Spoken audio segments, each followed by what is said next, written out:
I mean, St. Louis, if you look it up online, it's one of the most segregated cities in America. We pay over 40% of the city budget for the school and for the police, and you hire trash. My ex-husband is a school teacher. Year after year there's shootings, and it's like, when is it going to be his school and what's going to happen? Shots fired! And that's a terrible feeling. The city didn't see any need to really develop that area because it's the area where Black and brown people live. Just boom, boom, boom, boom, boom, boom, boom. I watched the blood in him cool to be undifferentiated. Many people always say that, Hurricane Katrina was like a natural disaster, but it was very unnatural in its impact and like in its follow-up. That week alone, before killing St. John God, 8 people died. They died like in my arms because I had no more Narcan. No te tratan como persona, te tratan simplemente como un negocio. Simplemente somos un objeto para poder obtener dinero. Nueva York, lo único que tiene de Walt Disney es que la mamá de Mickey te pasa por los pies.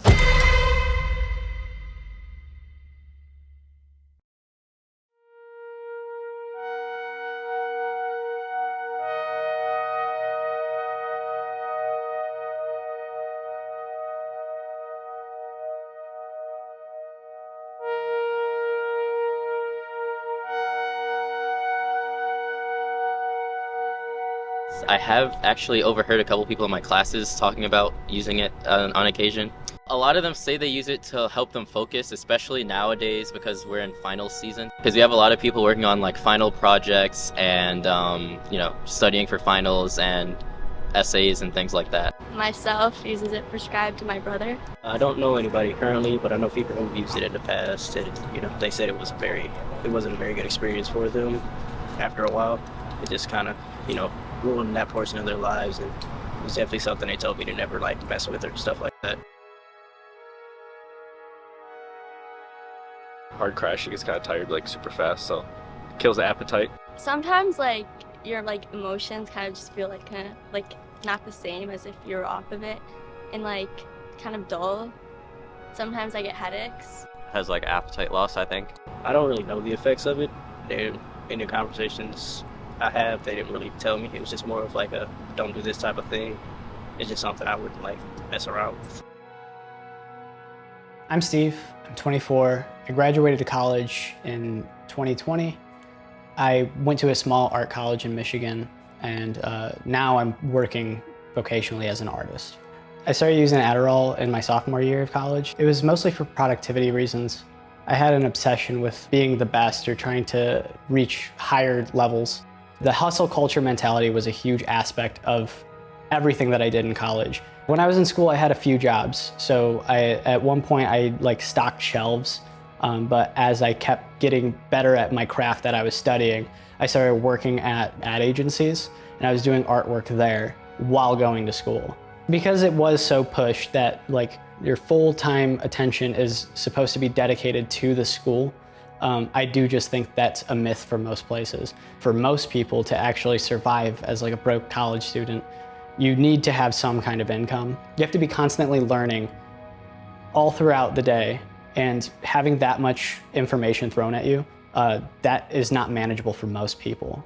When we start talking about physically what that does to you, for long periods of time, I usually just have no appetite. So there's been times and stints of time that I have just not eaten and all day. There was long stretches of time where I would go without sleep, really. The most time I ever spent without sleep was about 86 hours. Most of the time I was operating on 3 to 4 hours of sleep. You're kind of in this hazy in-between of consciousness all the time, but you're ridiculously efficient while there. So the percentage of people that took Adderall around me in my circles was fairly high. I would probably put it around 80%. I surrounded myself with people with the same mindset that wanted more, and they were willing to, enhance that with chemicals. The way we got Adderall is a lot of people were prescribed. They had legitimate prescriptions, they came from doctors, but they chose to sell it instead of use it themselves. I think when we have a place that's kind of a ton of people that are just deprived of resources and they have a way to make money, I think they're going to, use that to their advantage. So that's why I think a lot of people were so willing to sell Adderall. It's like a ton of us are just starved for cash. We need something.